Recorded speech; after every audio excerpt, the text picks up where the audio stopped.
Hi అండి అందరికి. ఈ రోజు మనం నేర్చుకోబోతున్నవి మ్యాథ్స్ కి సంబంధించినటువంటి ప్రీవియస్ బిట్స్.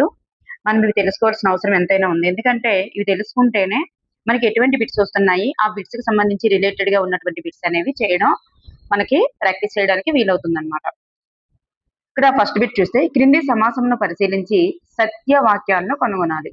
అయితే ఇక్కడ సమాసం ఏంటి? 4p² minus 7pq² plus 7. ఇవి ఎన్ని పదాలను కలిగి ఉంది అంటే 3 అండి. ఇది ఒకటి, ఇది ఒకటి, ఇది ఒకటి. 3 పదాలను కలిగి ఉన్నటువంటి సమాసంగా చెప్తామన్నమాట.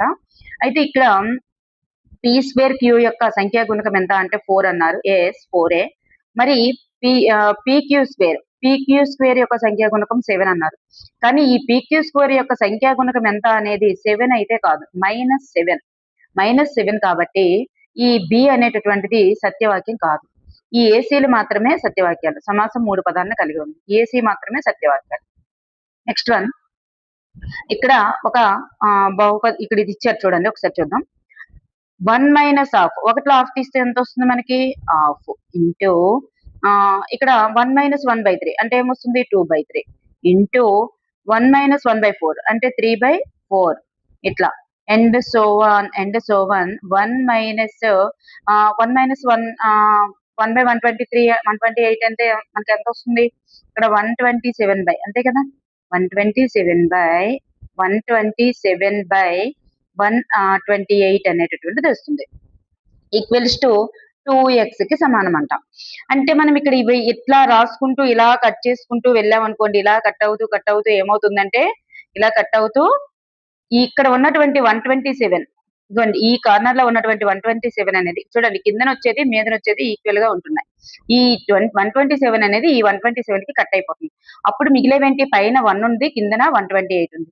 సో ఇది మనకి 1/128 అనేటటువంటిది వచ్చింది. Equals to 2x. అయితే 1/128 ని మనం ఎలా రాయొచ్చు? 2/7 అని రాయొచ్చు కదా, సారీ 2^7 అని రాయొచ్చు కదా. 2^7 గా రాయవచ్చు. Equals to 2x. మరి 1/2^7 ని మనం ఎలా రాయవచ్చు? 2^-7 గా రాయవచ్చు. Equals to 2x. సో ఇరువైపులా మనకి 2లే భూములు సమానంగా ఉండేటప్పుడు ఘాతాంకాలు ఈక్వల్ గా అవుతాయి. సో x ఈక్వల్స్ టు ఎంత వచ్చిందంటే -7 is the right answer. Option 4. Next one, ఈ క్రింది చతురస్రాల అమరికను గమనించండి. ఈ అమరికను చేయడానికి అవసరమైనటువంటి అగ్గి పుల్లల సంఖ్యను తెలిపే నియమాన్ని మనం కనుక్కోవాలంట. ఇక్కడ 4, ఇక్కడ ఫస్ట్ బాక్స్ తయారు చేయడానికి ఎన్ని అగ్గి పుల్లలు అవసరమయ్యాయి? 4. సెకండ్ బాక్స్ తయారు చేయడానికి 7. థర్డ్ బాక్స్ తయారు చేయడానికి 10. ఈ పరంగా మనం ఏ సూత్రం అవుతుంది? మన మామూలుగా ఆప్షన్స్ బట్టి వెళ్ళిపోయినా కానీ 3 ఇంటూ ఒక బాక్స్, ఫస్ట్ బాక్స్ తయారు చేయడానికి. సో n అనే దగ్గర మనం 1 వేద్దాం, +1 ఈక్వల్స్ టు 4 వచ్చింది. ఓకే. మళ్ళీ n దగ్గర 2 వేసి +1 చేసాం అనుకోండి, 7 వచ్చింది. n దగ్గర 3 వేసి +1 చేసాం అనుకోండి, సో 10 వచ్చింది. సో ఫస్ట్ సూత్రమే మనకి కన్ఫర్మ్ గా సెట్ అయింది కదా, 4, 7, 10 అని. n వాల్యూ అనేటటువంటిది 1, 2, 3 ఇట్లా తీసుకున్నట్లయితే మనకి 4, 7 అనేటటువంటిది వచ్చింది. సో ఇక్కడ ఫస్ట్ సూత్రమే మనకు అక్కడ సాటిస్ఫై చేసింది కాబట్టి option 1 is the right option. Next one, బాగా కలుపబడినటువంటి పేక కట్టలోని 52 కార్డుల నుండి ఒక ఏస్ కార్డు పొందు సంభావ్యత ఎంత?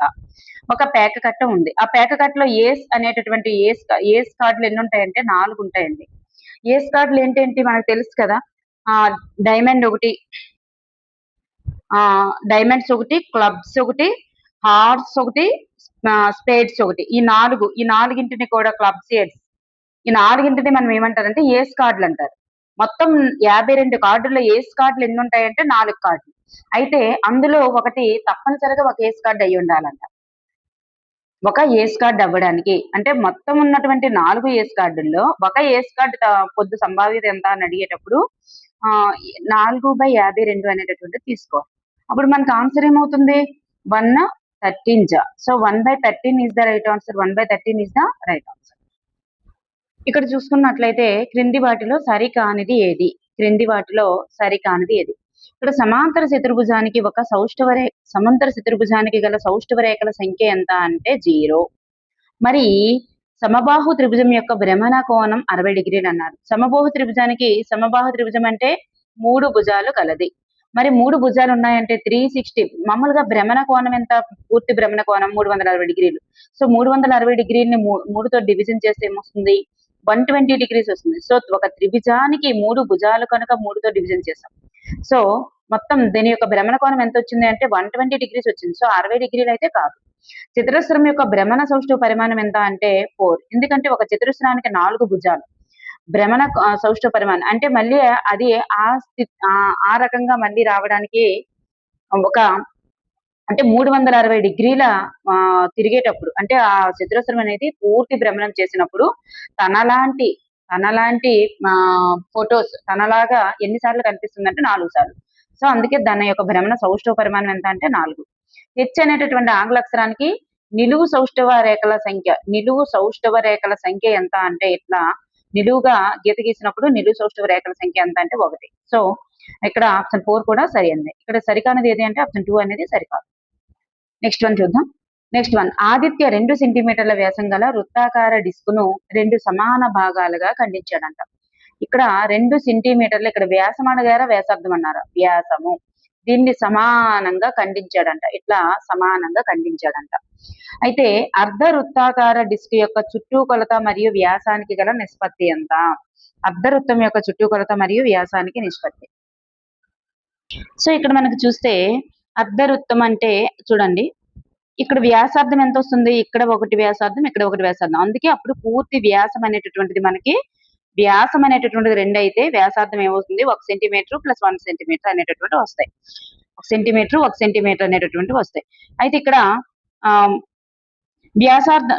అర్ధవృత్తం యొక్క చుట్టుకొలతకు సూత్రం ఏంటి? పై ఆరు ప్లస్ 2r. అర్ధవృత్తానికి చుట్టుకొలత. పై ఆర్ అంటే 22/7 ఇంటూ r అంటే 1 ప్లస్ 2 ఇంటూ r అంటే 1. సో 22/7 ప్లస్ 2 టోటల్ గా మనకి 36/7 అనేటటువంటిది వస్తుంది. 36/7 అనేది వచ్చింది చుట్టుకొలత. మరి మనకేం కావాలి? చుట్టుకొలతకి వ్యాసానికి నిష్పత్తి అన్నారు. చుట్టుకొలత వ్యాసం ఎంత మనకి? 2 కదా. చుట్టుకొలత ఎంత? ఈ చుట్టుకొలత ఇది. ఈ చుట్టుకొలతకి బై 36/7 బై వ్యాసం ఎంత మనకి? 2. ఈ రెండింటి యొక్క నిష్పత్తి. ఈ 2 అనేటటువంటి దాన్ని మనం పక్కకు తీసుకెళ్లాలంటే ఏం చేయాలి? పక్కకు తీసుకెళ్లాలంటే 36/7 ఇంటూ 1/2గా మార్చాలి దాన్ని. ఈ బైలో ఉన్నటువంటి 2ని పక్కకు తీసుకెళ్లాలంటే 1/2గా మార్చాలి.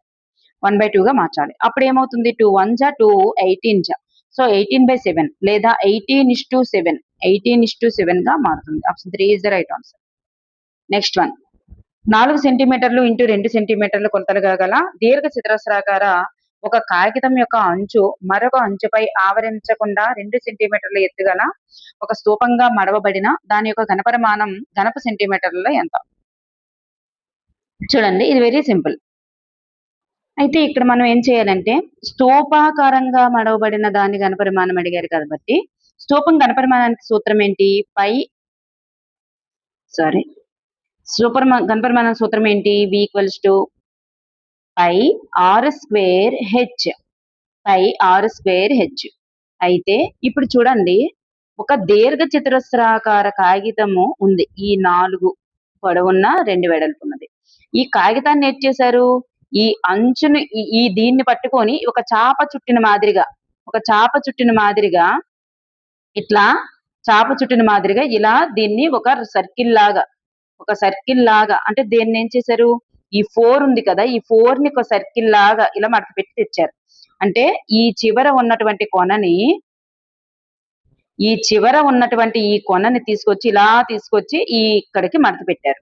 మడత పెట్టి ఒక సర్కిల్ చాప చుట్టిన మాదిరిగా తీసుకొచ్చారు. అంటే ఈ మొత్తం పొడవు ఎంత అవుతుంది? అప్పుడు చాప చుట్టినప్పుడు ఏమవుతుంది? ఈ మొత్తం కలిపి 4 అవుతుంది. అంటే ఒక స్తూపాకారం ఇగోండి ఇలా స్తూపాకారంగా ఆ 4 పొడవున్న దాన్ని మడిచినప్పుడు ఈ చుట్టుకొలత అవుతుంది అనమాట. ఇది స్తూపం యొక్క చుట్టుకొలత అవుతుంది అనమాట. సో ఇది హెచ్ కదా. స్తూపం యొక్క ఎత్తు ఎంత ఉంది? 2 కదా ఉంది. 2 ఉంది. స్తూపం యొక్క ఎత్తు 2 ఉంటుంది. సో ఇక్కడ మనకి పై తెలుసు, మరి హెచ్ తెలుసు, ఆర్ తెలుసా? ఆర్ తెలియదు కదా. సో మనకి 2πr 2πr equals to 2πr అంటే చుట్టుకొలతే కదా. 2πr ఈక్వల్స్ టు మనకి 4 అని చెప్పేసి తెలుసు. సో అప్పుడు మనకి πr ఏమవుతుంది? πr ఏమవుతుందంటే 2 అవుతుంది. సో ఆర్ వాల్యూ ఎంత వస్తుంది మనకు అప్పుడు? ఆర్ వాల్యూ 2/π అవుతుంది అనమాట. 2/π అవుతుంది. అదే వాల్యూని ఇక్కడ వేసేద్దాం. వి వాల్యూ కదా మనకు కావాలి ఇప్పుడు. వి వాల్యూ కావాలి కాబట్టి ఈ వి వాల్యూ దగ్గర ఏం చేస్తామంటే pi value pi, r value మనకు తెలుసు కదా 2/π అని. 2/π హోల్ స్క్వేర్ ఇంటూ హెచ్. అయితే pi equals to 2 square by pi into pi, pi into pi into h ఎంత మనకు తెలుసు కదా 2. సో ఒక పై అనేది ఇక్కడ పోతుంది, ఒక పై అనేటటువంటిది పోతుంది. ఇక్కడ 2 స్క్వేర్ ఇంటూ 2 అంటే ఏమవుతుంది? 8. 8/π అనేటటువంటిది ఆన్సర్ వచ్చింది. 8/π అంటే మనకు ఆన్సర్ ఏమవుతుందంటే 8/22/7. అప్పుడు మనం దాన్ని సింప్లిఫై చేసుకున్నట్లయితే 28 28/11 అనేటటువంటిది వస్తుంది. దీన్ని మనం డివిజన్ చేసినట్లయితే 2 ఇంటూ 6/11 అనేటటువంటి ఆన్సర్ మనకు వస్తుంది అనమాట. ఓకేనండి. నెక్స్ట్ వన్, సంఖ్య రాశి మాపనాల విజ్ఞానమే గణితం. ఇక్కడ మనకి మెథడాలజీ బిట్స్ వద్దు, నెక్స్ట్ కంటెంట్ కి వెళ్దాం.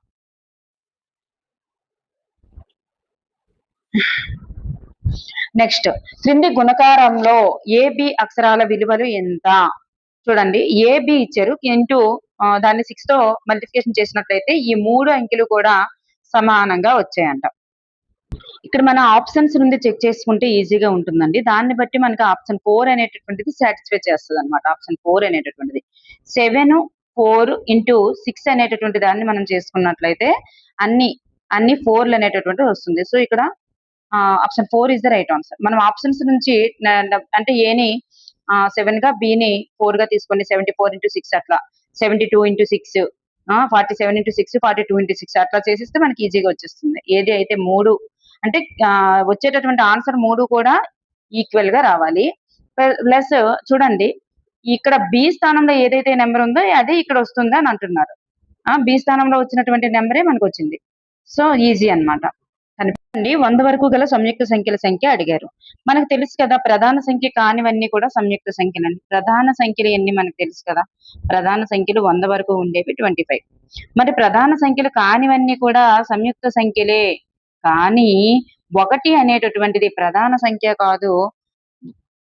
ఇది ప్రధాన సంఖ్య కాదు, సంయుక్త సంఖ్య కాదు. కాబట్టి దాన్ని కూడా మనం సంయుక్త సంఖ్యల్లో నుండి తీసేయాలి. సో 75 వచ్చాయి.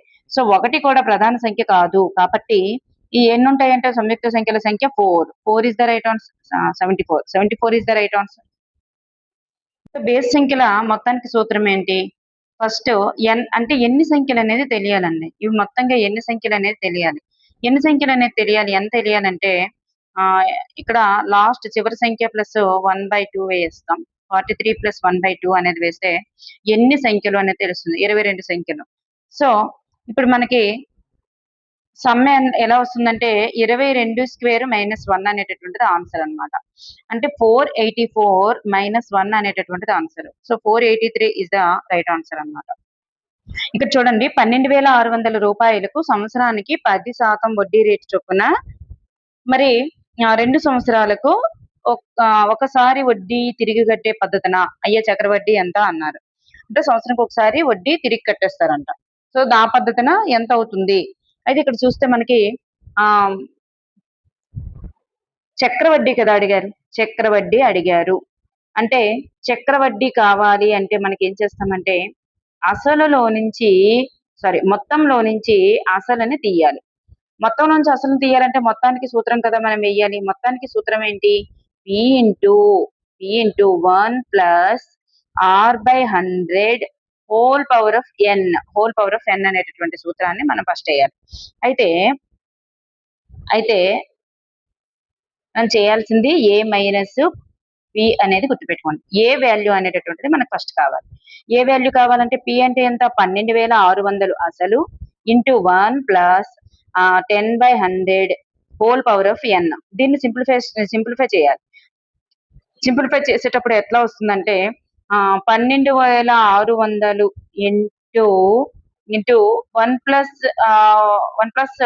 10/100 అంటే 1 హోల్ స్క్వేర్ 110/100 ఇంటూ ఎందుకంటే ఇది 2 టైమ్స్ వేయమంటున్నారు కదా 110/100 110/100 ఇంటూ 110/100 అనేటటువంటిది 2 టైమ్స్ వేసుకుంటాం. ఇక్కడ 2 జీరోస్ ఇక్కడ 2 జీరోస్ కట్ అవుతుంది. ఇక్కడ 2 జీరోస్ కి పైన ఉన్నటువంటి 2 జీరోస్ కి కట్ అవుతుంది. పైన మనకి 2 11s ఉన్నాయి. ఇక్కడ ఒక 11 ఉంది, ఇక్కడ ఒక 11 ఉంది, 126 అనేది ఉంది.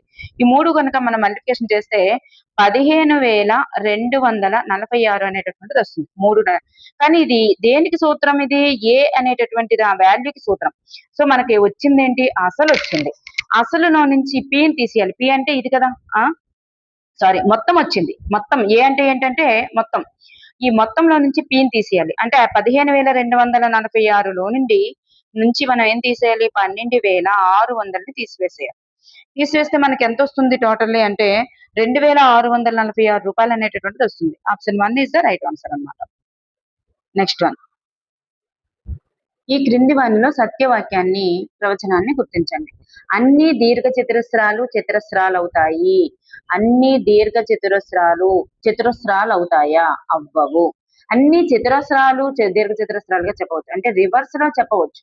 కానీ అన్ని దీర్ఘ చతురస్రాలు అవుతాయంటే అవ్వవు. అయితే అన్ని గాలిపటాలు సమచతుర్భుజాలు అవుతాయి అన్నారు. అన్ని గాలిపటం అనేటటువంటిది అడ్డదిడ్డంగా ఉంటుంది. అడ్డదిడ్డంగా ఉన్నవన్నీ సమచతుర్భుజాలు అవ్వవు. సమచతుర్భుజాలన్నీ కూడా అడ్డదిడ్డంగా ఉండవచ్చు. అంటే సమచతుర్భుజం అనేది గాలిపటం తప్పనిసరిగా అవ్వచ్చు. కానీ గాలిపటం అనేటటువంటిది సమచతుర్భుజం అవుతుందా అంటే అవ్వడానికి అన్ని అవ్వడానికి వీలు లేదు. అయితే అన్ని సమాంతర చతుర్భుజాలు సమలంబ చతుర్భుజాలు అవుతాయి. ఎస్, అన్ని సమాంతర చతుర్భుజాలు అనేటటువంటివి సమలంబ చతుర్భుజాలు అవ్వచ్చు. ట్రెపీజియం అవ్వచ్చు, సమలంబ చతుర్భుజాలు అవ్వచ్చు. అయితే అన్ని సమలంబ చతుర్భుజాలు చతురస్రాలు అవుతాయి అన్నారు. ఇది కూడా రాంగ్ అన్నమాట. ఓకేనండి, ఆప్షన్ 3 మాత్రమే సరి అండి.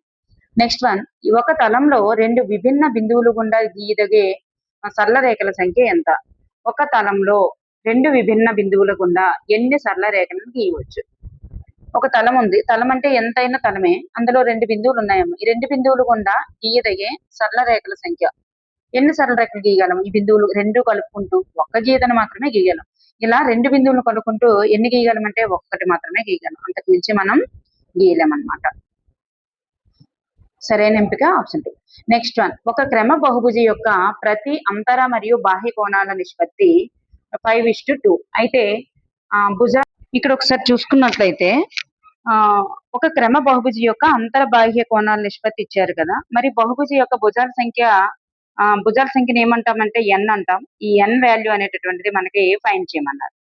n వాల్యూకి సూత్రం ఏంటంటే 360 degrees బై బాహ్య కోణం.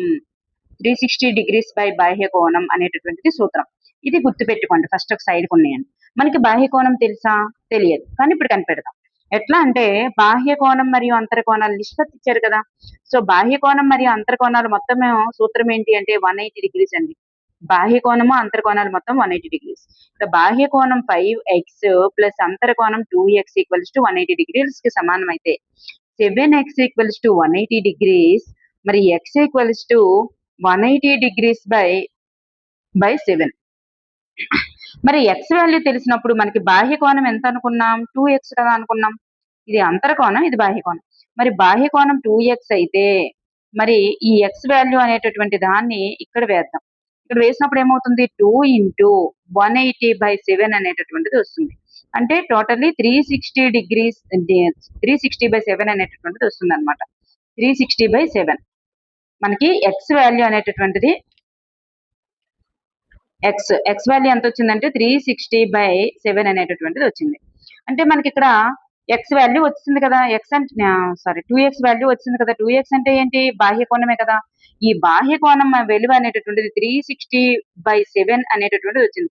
ఇక్కడ వేయాలి మనం. 360/7 అనేటటువంటిది ఇక్కడ వేయాలి. అంటే 360/7 అప్పుడు ఈ భిన్నం అనేటటువంటిది తిరగబడితే 7/360గా మారుతుంది కదా. భిన్నం అనేటటువంటి తిరగబడితే అప్పుడు ఈ 360కి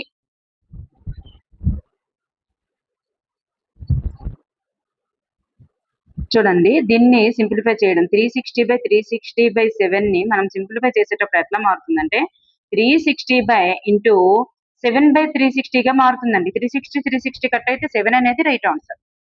next one AB equals to AC మరియు ఏబిసి త్రిభుజంలో ఏబి ఈక్వల్స్ టు ఏసీ అయితే angle C equals to 40 degrees అయితే angle A is to angle B ఎంత? ఇక్కడ ఏబిసి అనేటటువంటి త్రిభుజం ఉంది. ఏబిసి ఏబి అనేటటువంటిది ఏసీ అనేటటువంటిది సమానం. మనకి ఇక్కడ ఏమిచ్చారు? యాంగిల్ సి అనేటటువంటిది 40 degrees ఇచ్చారు. మరి ఈ రెండు భుజాలు సమానమైతే ఈ రెండు భుజాలకు ఎదురుగా ఉన్నటువంటి కోణాలు కూడా సమానంగానే ఉంటాయి. మరి ఇక్కడ ఇది 40 degrees అయినప్పుడు ఇది కూడా 40 degrees అవుతుంది. మరి టోటల్ గా మనకి 180 degrees అని తెలుసు కదా. ఈ 180 లో నుంచి రెండు 40లు తీసేయండి, 80 తీసేయండి. సో మిగిలిన ఈ యాంగిల్ ఏ కోణం ఎంత వస్తుంది అంటే 100 అనేటటువంటిది వస్తుంది. మరి యాంగిల్ ఏకి యాంగిల్ బికి నిష్పత్తి ఎంత అవుతుంది? 100:40. అప్పుడు 0 కట్ అవుతుంది. 2 2s are 2 5s. So 5:2 is the right answer. Next one ఒక దీర్ఘఘనం యొక్క పొడవు వెడల్పు మరియు ఎత్తులు వరుసగా అని ఇచ్చారు. అయితే దీర్ఘఘనం యొక్క ఘనపరిమాణం. దీర్ఘఘనం ఘనపరిమాణానికి సూత్రం ఏంటి తెలుసు కదా? దీర్ఘఘనం ఘనపరిమాణానికి సూత్రం ఇక్కడ పొడవు వెడల్పు ఎత్తు 3 తెలిసినప్పుడు ఇక్కడ మనం ఫస్ట్ రెండు గుణిస్తాం. ఫస్ట్ రెండు గుణించినప్పుడు మనకు ఆన్సర్ ఎట్లా వస్తుందంటే 3x² plus 4xy plus y² అనేటటువంటిది వస్తుంది. ఈ ఫస్ట్ ఈ పొడవు వెడల్పుని మనం మల్టిప్లికేషన్ చేసినప్పుడు ఈ పొడవు వెడల్పు వస్తుంది కదా, దీన్ని ఈ 2x - y తో మళ్ళీ మల్టిప్లికేషన్ చేస్తాం. 2x - y తో మల్టిప్లికేషన్ చేసినప్పుడు మనకు ఆన్సర్ అనేటటువంటిది ఆప్షన్ 2 అనేది వస్తుంది. నెక్స్ట్ వన్ అంటే ఫస్ట్ 2x తో మల్టిప్లికేషన్ చేయాలి, తర్వాత -y తో మల్టిప్లికేషన్ చేసి ఆ మైనస్ అనేది కరెక్ట్ గా గుర్తు కరెక్ట్ గా వేసుకొని సింప్లిఫై చేసుకోవాలి. నెక్స్ట్ వన్ ఇక్కడ వాల్యూ అనేటటువంటిది కట్టాలి. చూస్తే మనకి కింద దాన్ని మనం ఎట్లా రాయవచ్చు సింప్లిఫైడ్ గా?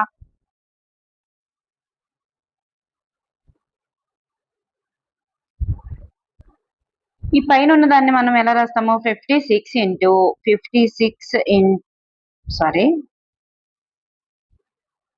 ఇది ఎన్ని సున్నాలు ఉన్నాయి? మొత్తం 6 సున్నాలు ఉన్నాయి కదా.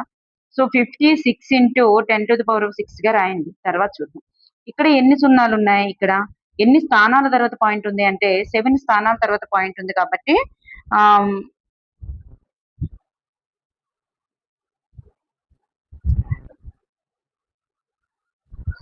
7 స్థానాల తర్వాత 1 2 3 4 5 6 7 7 స్థానాల తర్వాత పాయింట్ ఉంది కాబట్టి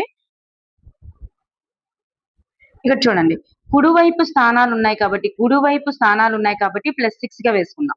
ఇక్కడ ఇక్కడ 0 పాయింట్ గా ఉంది అంటే 0 పాయింట్ గా ఉంది కాబట్టి ఇక్కడ మనం 14 × 10⁻⁻7 గా వేసుకోవాలండి. ఇప్పుడు 14 1s are 14 4s are cut అయిపోయినాక 10⁻6 ఇంటూ ఈ కింద నుండి దాన్ని పైకి పంపిస్తాం. 10⁻7 అనేటటువంటిది పైకి అదే మీదకి వెళ్ళేటప్పుడు +7 గా మారిపోతుంది.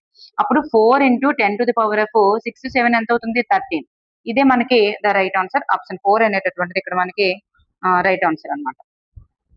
నెక్స్ట్ వన్ 2p/3 - 5/7 = 3 అయితే p వాల్యూ ఎంత? మనం ఏం చేయాలంటే ఫస్ట్ గా ఈ రెండింటికి కసా కడతాం. 21 7 3s are 21. నెక్స్ట్ 3 × 7 అంటే 2p × 7 - 5 × 3 = 3 గా మారుస్తాం. =3 గా వేస్తాం. అప్పుడు ఏమవుతుంది? 14p - 15 = ఈ 21 అనే దాన్ని 3 తో మల్టిప్లికేషన్ చేద్దాం అంటే అటు పంపిద్దాం. అప్పుడు ఏమవుతుంది? 3 63 అనేటటువంటిది వస్తుంది. అంటే ఈ -15 ని మనం ఇటువైపుకి పంపించాలి. ఈ -15 అవతలకు పంపించేస్తే ఏమవుతుంది? +15 గా మారుతుంది. +15 అయితే మనకి టోటల్ ఏమవుతుంది? రెండు టోటల్ ఏమవుతుంది? 8 78 గా మారుతుంది. 14p = 78. So p = 78/14. సో ఇక్కడ మనకి the right answer is 2 7s are 14, 2 39s. So 39/7 is the right answer. ఇక్కడ చూద్దాం 7 12 7 to 12 13 to 18 19 to 24 మరియు 25 to 30 తరగతుల్లో ఉన్న పౌనఃపున్య విభాజనం యొక్క తరగతి పొడవు ఎంత అన్నారు. సో ఇక్కడ పౌనపున్య విభాజనం యొక్క తరగతి పొడవు కనుక్కోవాలంటే ఏం చేయాలంటే ఇక్కడ 7 to 12, 13 to 18 ఉంది కదా. ఈ ఎగువ హద్దుకి ఈ దిగువ హద్దుకి ఈ రెండింటి యొక్క భేదమే తరగతి పొడవు అవుతుంది అనమాట. ఎగువ హద్దు దిగువ హద్దుల భేదం అనమాట. సో ఇక్కడ 6 అనేటటువంటిది ఇక్కడ మనకి రైట్ ఆన్సర్ అవుతుంది. నెక్స్ట్ వన్, ఒక క్రమ పంచభుజి యొక్క భ్రమణ సౌష్ఠ పరిమాణం. క్రమ పంచభుజి అంటే 5 భుజాలు సమానంగా కలిగి ఉంది. 5 భుజాలు సమానంగా కలిగి ఉన్నప్పుడు తన యొక్క భ్రమణ సౌష్ఠవ పరిమాణం ఎంత అవుతుందంటే 5 అవుతుంది అనమాట. నెక్స్ట్ వన్, ఏబిసిడి ఒక చతుర్భుజం. బిడి ఇచ్చారు మరి 15 సెంటీమీటర్స్. ఏ మరియు సిల నుండి బిడికి గీసిన లంబాలు పొడవులు వరుసగా 2 సెంటీమీటర్స్, 3 సెంటీమీటర్స్. అయితే చతుర్భుజం యొక్క వైశాల్యం. చతుర్భుజ వైశాల్యానికి సూత్రం ఏంటి? హాఫ్ ఇంటూ డి అంటే కర్ణం ఇంటూ h1 ప్లస్ h2 అంటే ఇవి లంబాలు అనమాట. h1 ప్లస్ h2 మరి హాఫ్ ఇంటూ d1 డి అంటే ఏంటి? కర్ణం. ఇదే కదా కర్ణం. ఏసీలను కలుపుతూ గీశారు.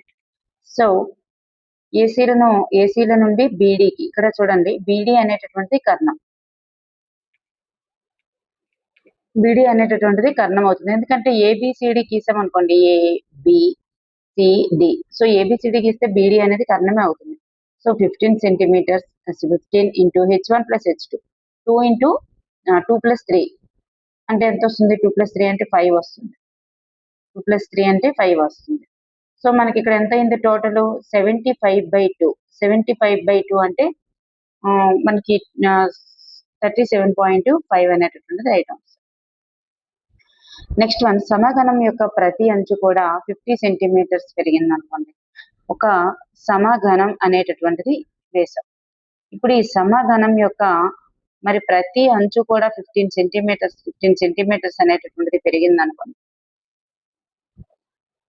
50% అనేటటువంటిది పెరిగింది అనుకోండి. సంపూర్ణతర వైశాల్యంలో పెరుగుదల శాతం ఎంత? ఇప్పుడు టోటల్ గా ఇది 1 అనుకుందాం.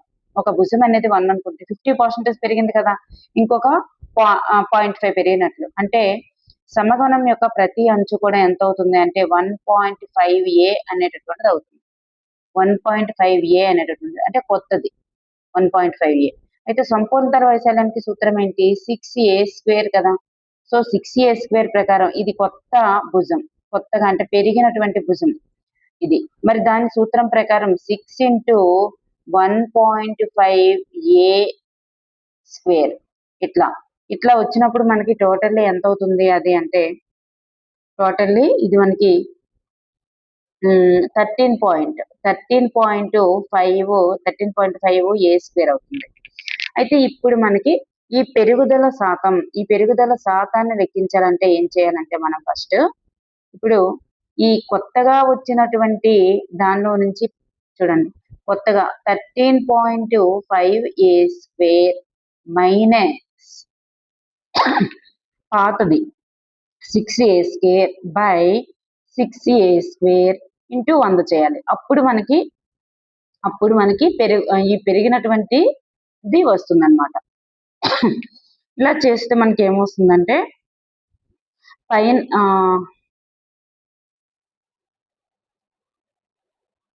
13.5a² లో నుంచి 6 తీసేస్తే మనకి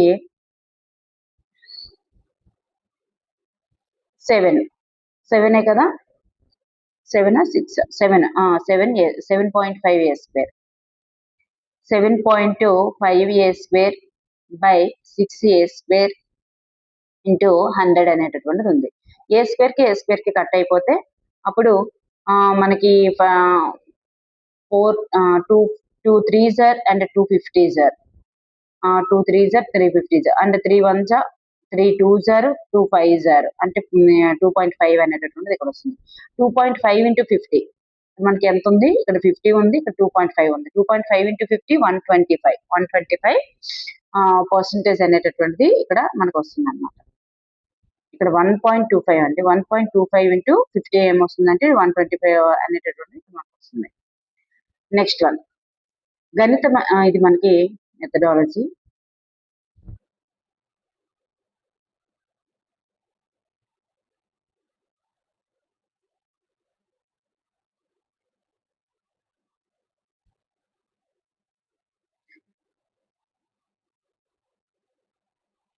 7/8 మీటర్ల పొడవు గల తీగను 2 ముక్కలుగా విభజించినప్పుడు ఒక ముక్క పొడవు 1.4 మీటర్లు అయితే రెండవ ముక్క పొడవు ఎంత? ఇది చూడండి 7/మీటర్లు అంటే 7/8 మీటర్లు అనేది టోటల్ రావాలి. అందులో ఒక ముక్క ఎంత 1.4. అయితే రెండవ ముక్క సంగతి మనకు తెలుసా? తెలియదు కాబట్టి ఎక్స్ అనుకున్నాం. 2 కలిపితే 7/8. అప్పుడు ఎక్స్ వాల్యూ ఎంత అవుతుంది? 7/8 మైనస్ 1/4. అప్పుడు మనకి కిందది కసాకు కట్టేసుకుంటే అప్పుడు 7 మైనస్ ఇక్కడ 1 కదా ఉంది 1/4 కదా, సో 2 అవుతుంది. ఎందుకంటే 4 2s are 8 కాబట్టి. సో 2 అవుతుంది. 7 మైనస్ 2 ఎంత అవుతుంది? 7 minus 2 5. 5/8. 5/8 is the right answer. Next one. ఒక వసతి గృహంలో 100 మంది విద్యార్థులు ఉన్నారు. వారికి 20 రోజులకు సరిపడే ఆహార పదార్థాలు కలవు. 10 రోజుల తర్వాత అదనంగా 25 మంది విద్యార్థులు వసతి గృహంలో చేరారంట. మిగిలిన ఆహార పదార్థాలు ఎన్ని రోజులకి సరిపోతాయి? ఇది ఒకసారి చూసుకున్నట్లయితే ఇక్కడ ఏమైందంటే 100 మంది ఫస్ట్ 10 రోజులకు సరిపడే ఆహారాన్ని తిన్నారు. 100 మంది 10 రోజులకు సరిపడే ఆహారాన్ని తిన్నారు. అయితే అదనంగా ఎంతమంది వచ్చి చేరారు మిగతా 10 రోజుల ఫుడ్ ఉండేటప్పుడు? మరొక 125 మంది అదనంగా చేరారు.